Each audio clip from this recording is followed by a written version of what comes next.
إن الحمد لله نحمده ونستعينه ونستغفره ونعوذ بالله من شرور أنفسنا ومن سيئات أعمالنا من يهده الله فلا مضل له ومن يضلل فلا هادي له وأشهد أن لا إله إلا الله وحده لا شريك له وأشهد أن محمدا عبده ورسوله وصفيه من خلقه صلى الله عليه وعلى آله وصحبه وسلم يا أيها الذين آمنوا اتقوا الله حق تقاته ولا تموتن إلا وأنتم مسلمون. Me emrin e Allahut të gjithë mëshirshmit, mëshiruesit, Allahun Zotin e vetëm të vërtetë falenderojmë, vetëm prej tij ndihmë, falje dhe mëshirë kërkojmë. Allahut I lutemi të na ruaj prej skeqjes, e cila nuk është gjë tjetër vetëm se pasojë e veteve, veprave dhe sjelljeve tona, cili ndo që Allahu e udhëzon, e ndriçon, e drejton, nuk ka kush ta humbë dhe devijojë, dhe cili do që zgjedh për veten e tij humbjen dhe devijimin dhe errësirën, nuk ka kush ta udhëzojë dhe ndriçojë përveç të Madhit Zot. Dëshmoj dhe deklaroj se nuk ka Zot të vërtetë dhe Zot që meriton të jetë Zot, e të adhurohet si Zot përveç Allahut. Ai është një I vetëm, pa shok, pa ortak, I pa imagjinueshëm nga mendjet njerëzore, I pari pa fillim I fundit, pa mbarim, nuk ka ortak as ndihmës, po nuk ka fëmijë as djalë as vajzë, sepse është Zot absolut. Dëshmoj dhe deklaroj se Muhamedi alayhi salatu wassalam ishte njeri, pra rob I Zotit, adhurues I Zotit, dhe I dërguar I Tij. Ai ishte vula e profecisë në tokë. Pra domethënë mbas tij më nuk ka profeci dhe shpallje. Misioni I Tij përmbledhet në vargun kuranor në ajetin ku Zoti thotë: "Wa ma arsalnaka illa rahmatan lil alamin." Të sollëm në këtë botë ty o Muhammed sallallahu alaihi wasallam për të qenë pasqyrim I mëshirës së Zotit për të gjithë botrat, për të gjithë krijesat. Mirësitë dhe bekimet e Zotit qofshin mbi të, mbi familjen e tij të pastër dhe mbi të gjithë ata besimtarë dhe ato besimtarë që ecin, ndjekin dhe pasojnë rrugën e tij deri në ditën e Kiametit. I madhi Zot, Allahu xhalla xhelaluhu na drejtohet neve në Kur'an kur na thot: "O ju që keni besuar, drujeni Zotit ashtu siç e meriton, dhe se vdekja mos ju gjej vetëm se duke qenë musliman të mirë, musliman të vërtetë." Dhe kjo është sfida e gjithë secilit prej nesh. Të jetojmë dhe të vdesim si musliman të mirë, si musliman të vërtetë. I madhi Zot, Allahu xhalla xhelaluhu në Kur'anin famëlart na tregon për një fjali që ne e përmendim vazhdimisht në përligjëratat dhe për mësimet tona, që është fjalia e parë e banorëve të xhenetit masi të vendosen në xhenet. Elhamdulillahi alladhi hadana li hadha wa ma kunna linahtadiya lawla an hadana Allah laqad ja'at rusulu rabbina bil haqq وَنُودُوا أَنْ تِلْكُمُ الْجَنَّةُ أُورِثْتُمُوهَا بِمَا كُنْتُمْ تَعْمَلُونَ. Falënderimet dhe lavdet I takojnë Allahut, I cili na udhëzoi dhe na orientoi, na I çeli sytë e zemrës dhe sytë e ballit për ta parë dhe për ta pranuar këtë fe Islamin, e ne kurrë nuk do të ishim në këtë mirësi dhe bekim pa mëshirën dhe mirësinë dhe dashurinë e Zotit për ne. Në ato momente, ata do të thirren, do t'ju vijë një zë dhe do t'ju thuhet: "Ja pra ku është xheneti I cili është premtuar për ju, si shpërblim për lodhjen dhe mundin tuaj." Vëllezër dhe motra, do të ndalemi pikërisht me emrin e sures që ndodhet ky ajet kuranor. Po përpara se të futem aty, duhet të them diçka që është shumë e rëndësishme. Pasha Zotin që nuk ka Zot tjetër përveç Tij, dhe që vetëm me emrin e Tij lejohet njeriu të betohet. Me emrin as kujt nuk na lejohet neve të betohemi, vetëm se me emrin e Zotit. pasha Zotin, nuk do të kishte kuptim jeta e kësaj bote, qofse njerëzit nuk do ta lidhnin atë me botën tjetër. Gjithçka do ishte pa kuptim, gjithçka do ishte pa vlerë. Gjithçka do ta humbte sensin e faktit se ku qëndron thelbi i ekzistencës, qofse njeriu këtë nuk do ta shoqëronte me faktin se kjo është kohë e përkohshme dhe kjo është një kohë sprove, dhe faktikisht ne në këtë botë mbjellim atë që do të korrim në botën tjetër. Kur njeriu ja bashkangjit ekzistencës tij faktin që kjo nuk është gjithçka, po ka dhe diçka tjetër mbas kësaj, që është përjetshmëria, aty njeriu fillon dhe reflekton dhe kupton shumë gjëra. Në këtë rast merr kuptim gjithçka. Shpirti, jeta, prindi, familja, bashkëshorti, fëmia, gjaku, komshiu, korrektesa në jetë, sjellja, edukata, e mira, e keqja, sprova, dëmtimet, fatkeqësitë, gëzimet, lumturia, të gjitha marrin kuptim dhe sens kur njeriu e kupton se këtu nuk është gjithçka dhe se kjo botë nuk është gjë tjetër vetëm se një pjesë e shkurtër e vogël e pakrahasueshme me atë që do të gjejë njeriu në botën tjetër. Për këtë arsye njerëzit kur dalin nga varret e tyre dhe do të pyesin njëri tjetrin, "Ore, sa kemi jetuar në atë botë?" do të thonë, "Yawman aw ba'da yawm." Ndoshta kemi jetuar një pjesë të ditës ose një gjysmë dite. Pra gjithë jeta e njeriu, që mund të ketë jetuar një jetë shumë të gjatë, shumë të larmishme, në momentin që ringjallet vetëm, i duket si një gjysmë ditje ose një çerek ditje.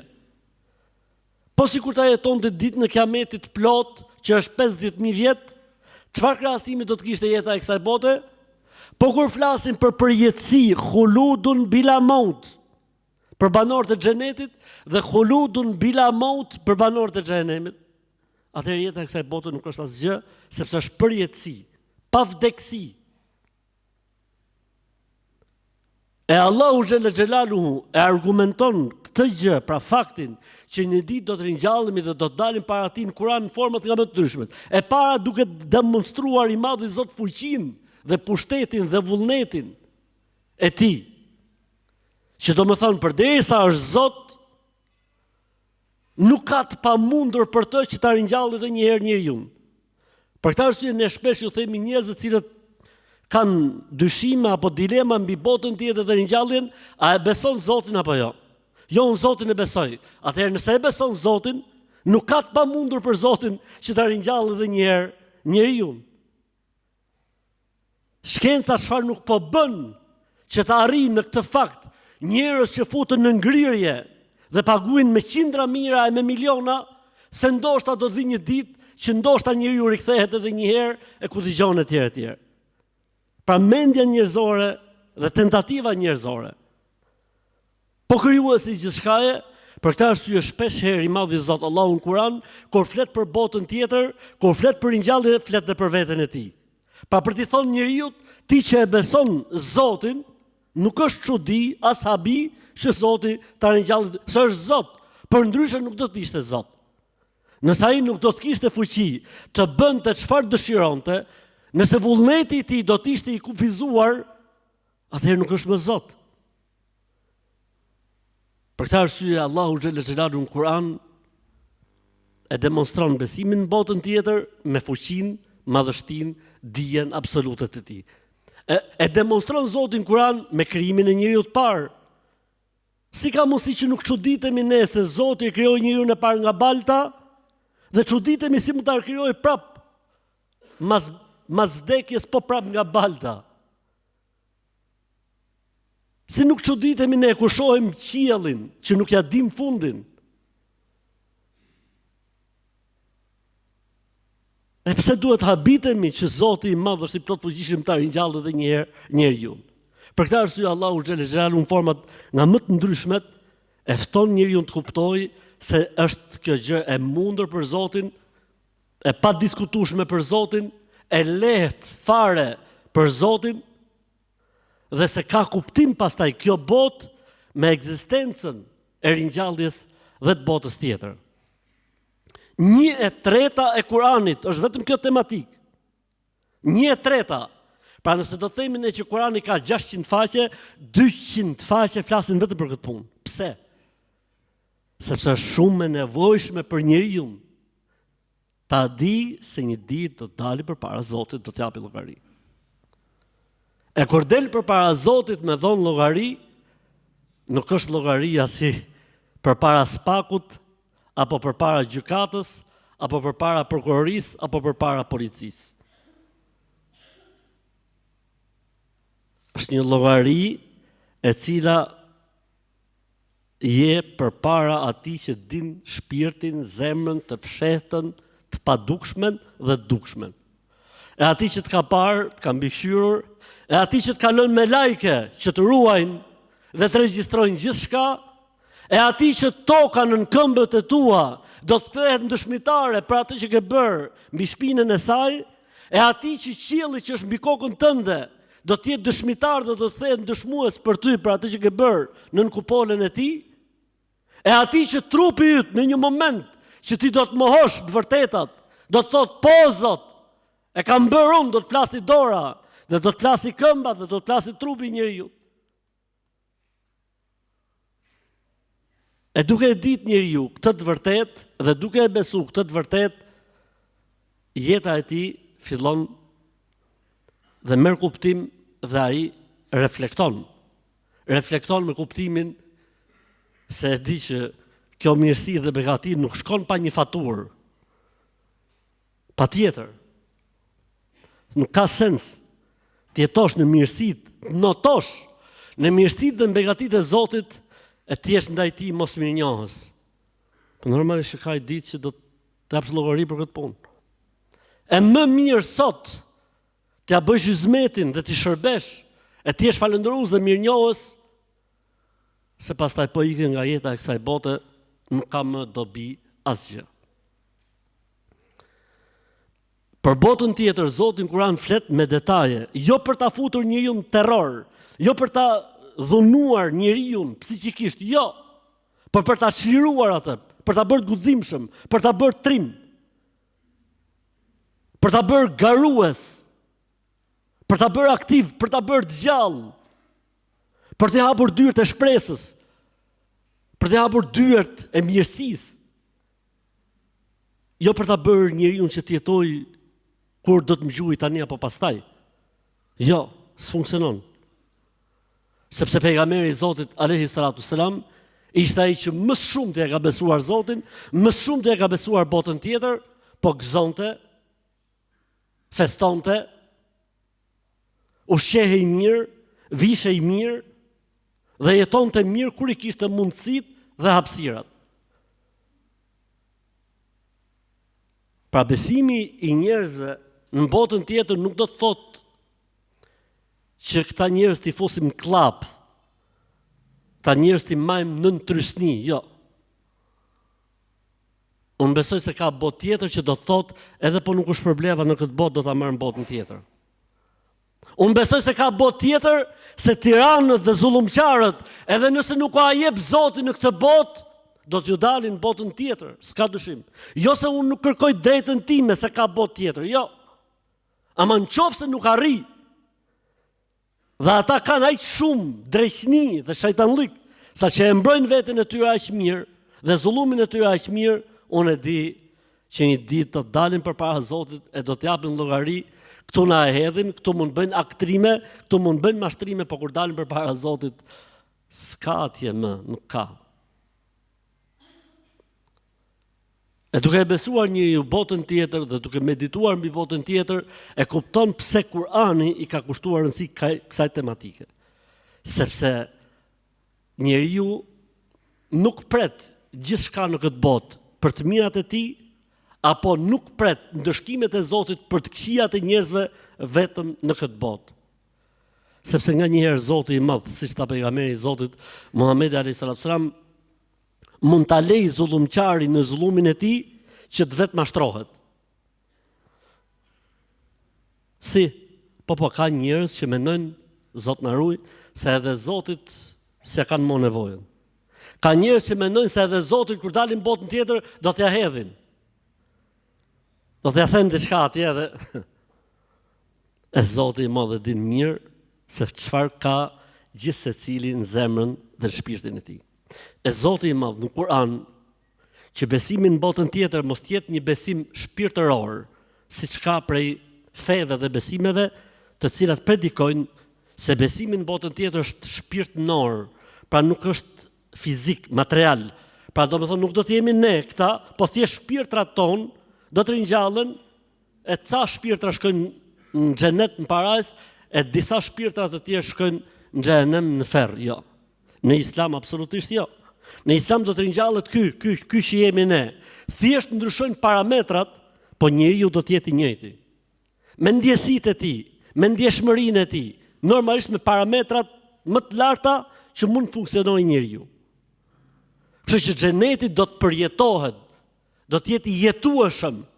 Aty do të hahet, aty do të pihet, aty do të gëzohet, aty njeriu ka çfarë mendja e njeriu nuk e ka menduar dhe syri i njeriu nuk e ka parë dhe mendja dhe imagjinata njerëzore se ka imagjinuar dhe veshi i njeriu nuk e ka dëgjuar. Po kështu edhe në zjarr xhenemit. E njëjta gjë. Atë që syu se ka parë, atë që veshi se ka dëgjuar dhe atë që imagjinata njerëzore nuk e imagjinon dot. Për këtë arsye Allahu xhelalu paraqet herë mbas herë në Kur'an momente dhe panorama të xhenetit dhe panorama të xhenemit për të kuptuar dhe për të ditur se kjo është diçka që do të jetohet. Dhe jo thjesht botë shpirtërore si puna e ëndrës, dikush shefi ëndër të frikshme dhe mbaroi historia me kaq, dhe dikush shefi ëndër të lumtur dhe mbaroi historia me kaq. Ajo nuk është ëndër, është jetë e vërtet dhe reale. Dhe aq interesant është ky fakt, saqë Allahu xhelalu në Kur'an apo pejgamberi alayhis salam përmend detajet e zhvillimeve të ditës Kiametit. Pra ne nuk e kemi besimin në botën tjetër dhe në ringjallje apo në xhet se thjesht njerëzit do ringjallën dhe do shkojnë këtu dhe këtu mbarojnë. Jo, nuk e kemi kështu. Çdo gjë është e sqaruar me detaje. Ringjallja si do të jetë, tubimi si do të jetë, ardhja tek pejgamberi alayhis salam për të marrë ujin e bekuar nga dora e tij që mos ketë njeriu etje derisa të mbarojë dita e Kiametit.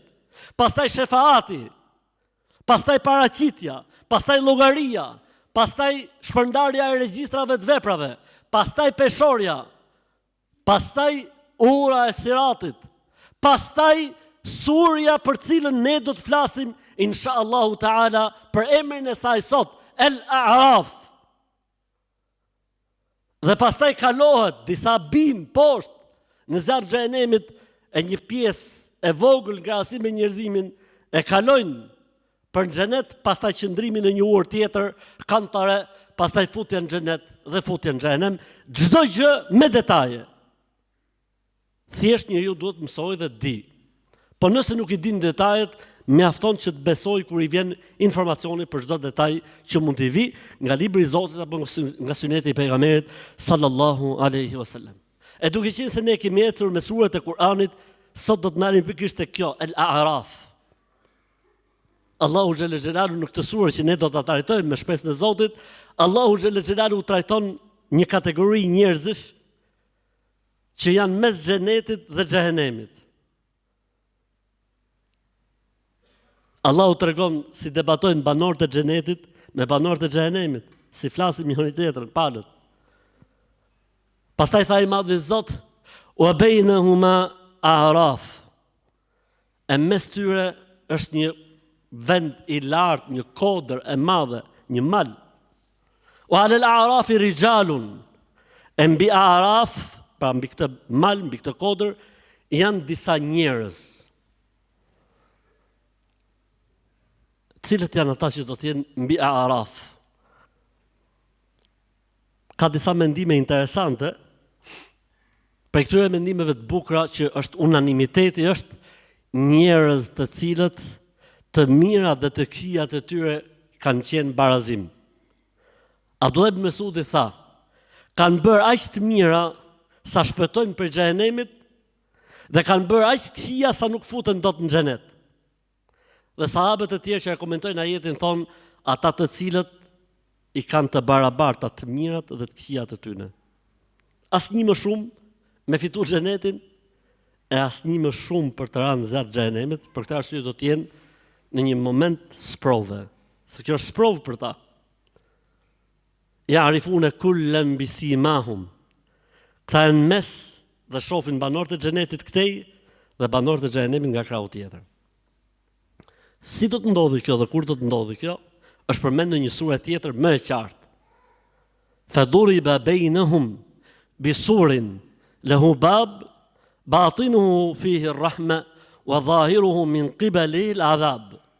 Do të jetë një moment ditën e Kiametit, para se njerëzit të hypin në urën e Siratit, do të jetë një moment që shuhet çdo dritë dhe çdo njeriu i ndizet drita e besimit të tij.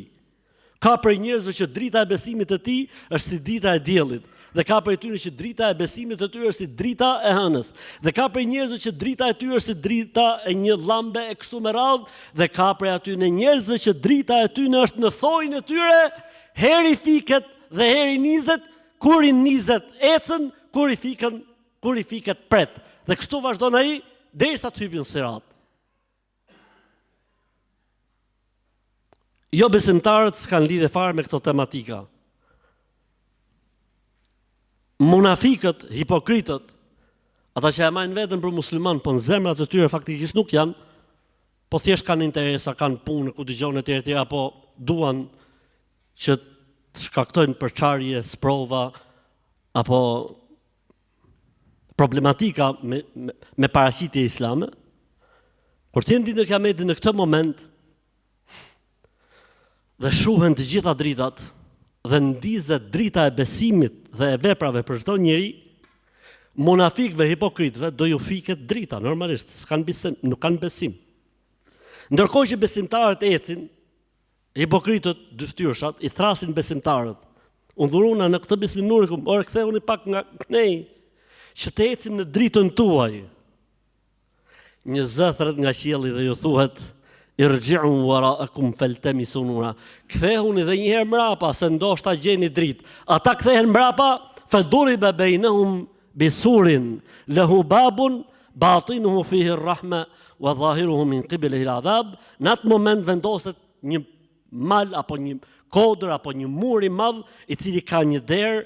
Dera këtej është xheneti dhe parajsa pra dhe dera këtej është zjarri i xhenemit. Normalisht që ata nuk gjejnë më dritë dhe bin humner në kërkim të dritës. Bin humner, se janë shfaq si musliman, e kanë bërë si musliman, po faktikisht nuk kanë pas iman dhe besim, ndërsa besimtarët pastaj vazhdojnë rrugtimin e tyre, derisa përfundojnë shumica e tyre në xhenet. Thuhet, për gjëra interesante, thot ata që do të jenë mbi Araf janë të fundit besimtarë që futen në xhenet pa shiju zjarrin e xhenemit. Besimtarët që futen në xhenet janë 3 kategori. Ata që futen në fillim fare pa llogari, fare, nuk kalojnë asnjë procedurë. Ata që do të futen në xhenet mbasi të kalojnë procedurat, ata të cilët do të futen në xhenet si këta, para në xhenem, po do të sprovohen mbi Araf, dhe kategoria tjetër janë ata të cilët do të futen në xhenet, po mbasi do të vujnë një herë në zjarr xhenemit, aq sa ka shkruajtur Zoti, derisa të pastrohen. Ta janë ata cilët do të futen në xhenet të fundit nga ata besimtarë që do të futen në xhenet pa shijuar dhe pa provuar zjarrin e xhenemit. Le të vim tek një mendim tjetër shumë interesant o vëllezër dhe koment mbi kush janë këta njerëz. Thot komenti tjetër gjuhëse, unë po i përmend për gjë që ne të kuptojmë sa e rëndësishme është kjo që do të përmend. Thot mbi Araf do të jenë ata cilët kanë shkuar në xhihad pa lejen e prindërve. E kupton ti ç'është leja e prindit apo jo? Ç'është kënaqësia e prindit apo jo? Mund ta pengojë njeriu nga futja në xhenet. Prit një herë, prit. Prit këtu një herë. Mendimi tjetër thot mbi kodër ose mbi këtë mal ose mbi këtë Araf do të jenë ata njerëz gjojëçik që njëri prej prindërve është i kënaqur prej tij dhe prindi tjetër nuk është i kënaqur. E duke qenë se njëri prej prindërve është i kënaqur dhe tjetri jo, ky stopon. Allahu Akbar. Allahu Akbar.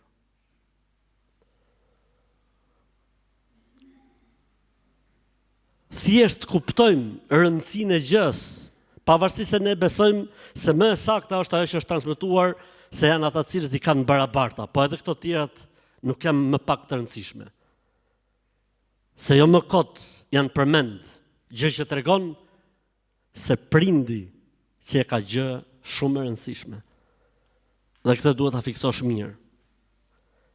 Edhe nëse të urdhërojnë që ti bësh shok Zotit, apo të mohosh fen, besimin, islamin, mos ju bind, ndërkohë që kënaqje dhe respektoj në të gjitha gjërat e tjera, thot Zoti në Kur'an.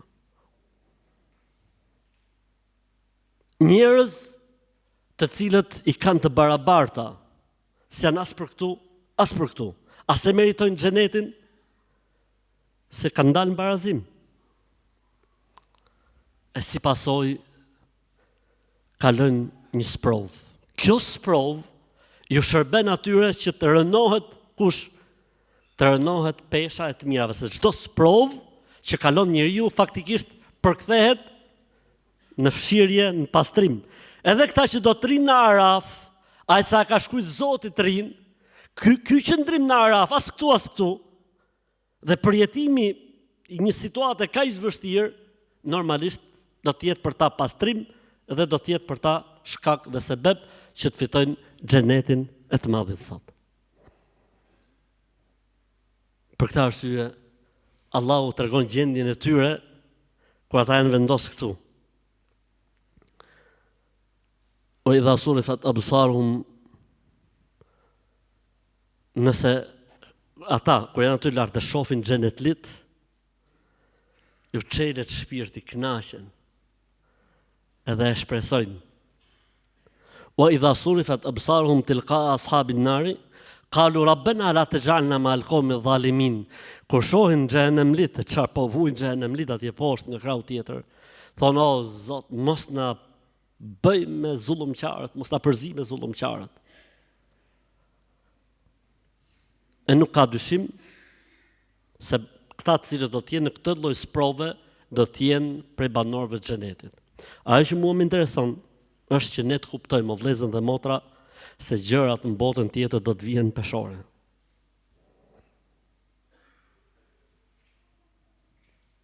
Këtë ne duhet ta fiksojmë mirë. Dhe njeriu duhet të punojë, duhet të lodhet, duhet të mundohet. Men jaa bil hasanati falahu ashru amthaliha. Wa man jaa bis sayyiati fala yujza illa mithlaha. Kush e bën një të mirë, shpërblehet minimalisht me 10 fishin. Dhe kush e bën një të keqe, shpërblehet vetëm për një të keqe, ose domethënë ndëshkohet vetëm për një të keqe. Thot ajeti tjetër, men jaa bil hasanati falahu khairun minha. Kush e bën një të mirë, do të shpërblehet shumë fish të mira, nuk ka vu përcaktim. Dhe kush e bën një të keqe, do të shpërblehet vetëm për atë të keqe që ka bërë. Tani shif. Thot njëri për sahabëve shokët pejgamberit alayhis salam. Thot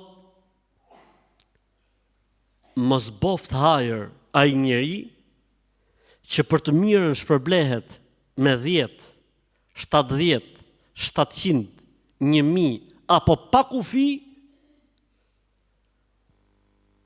e në fund fare i del barazim shenja me të këqijat e tij. Pra duhet me qenë shumë i çuditshëm, duhet me qenë shumë i tmerrshëm që me të dalë barazim gjonat.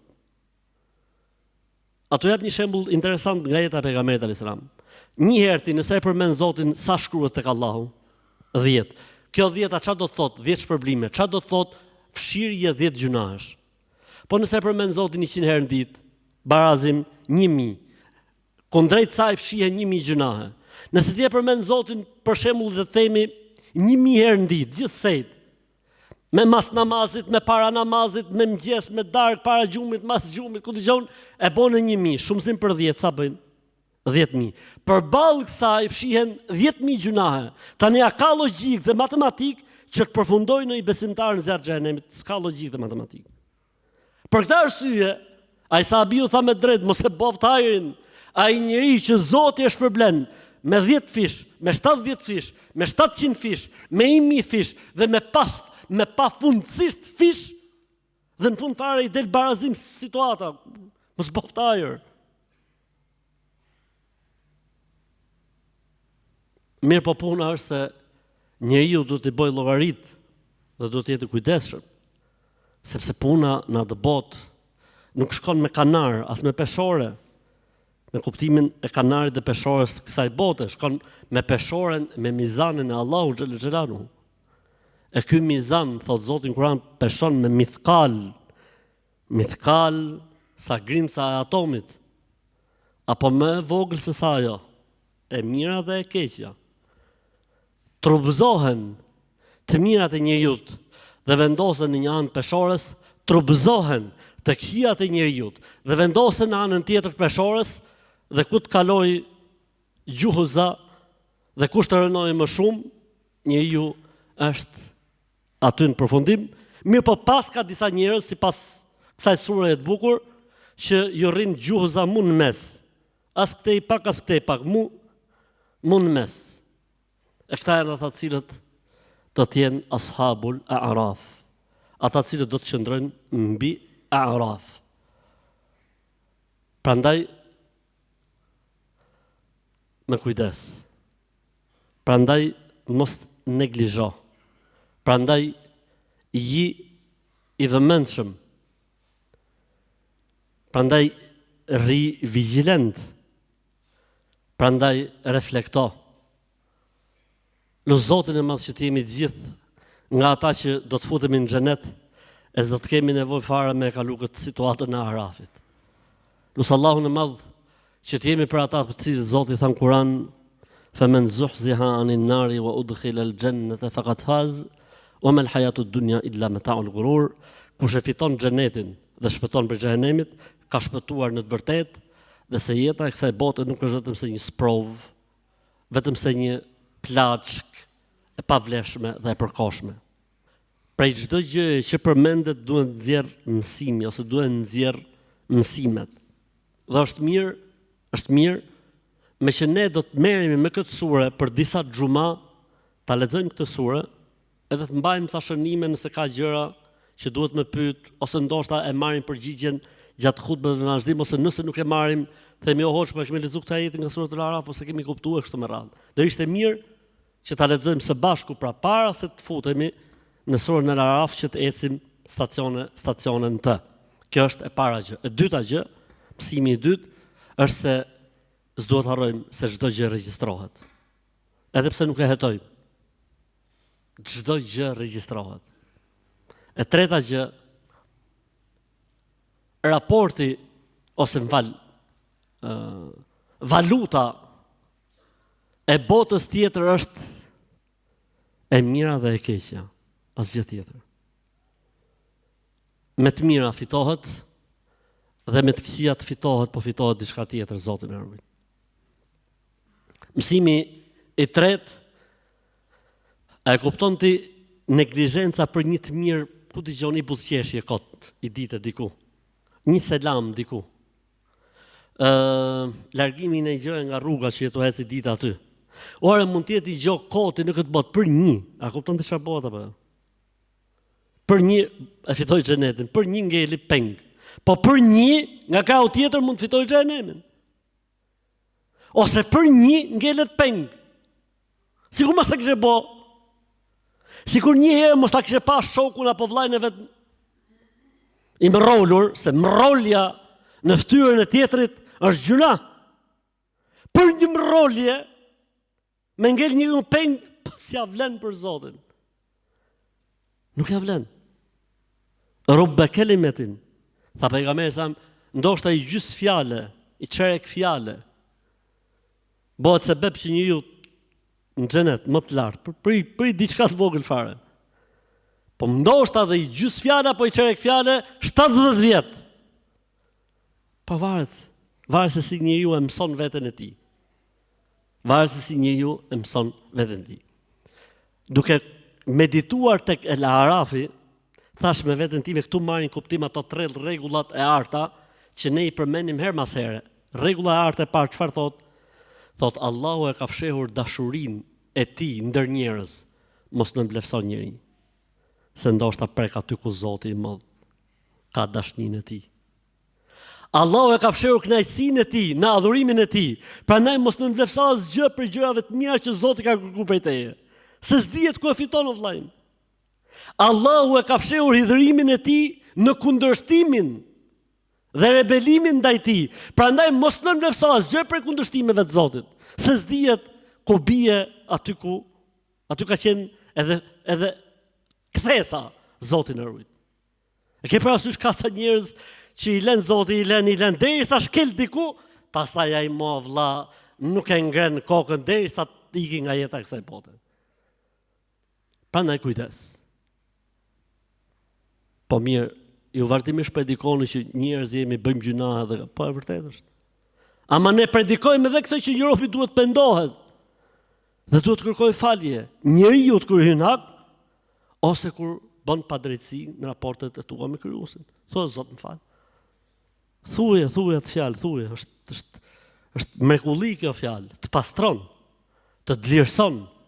S'ke nevojë mu pastruas në varr as ditë kiametit as në zjarr xhenemit. Boj edukat. 300, 500, 1000 herë në ditë thuje. Se edhe po spatet lartëson. Edhe po që i pastër vetëm se ngrihesh. Përzgjidhni nga formulat që ka dhënë pejgamberi sa për mënyrën se si duhet kërkuar falje dhe bëje edukat. Thot mu një herë një plak nga golemi merr në telefon, tha mu ti tha di tha sa herë tha unë bëj stakfirullah në ditë, tha i 1000 herë në ditë tha. Merr ditur për vetes time. A e di ti tha sa herë them subhanallahu në ditë, unë tha them 5000 herë në ditë. La ilaha illallah. Do të thoshte pa i pensionist s'ka punë tjetër, s'ka problem.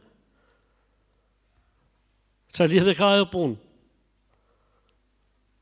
S'ka lidhje.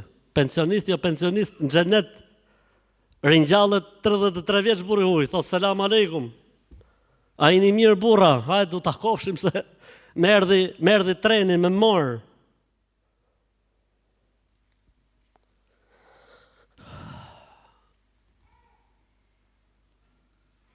Besimin në Araf, pra në këtë na jep të kuptojmë drejtësinë, dëgjoje, dhe mëshirën dhe dashurinë e Allahut.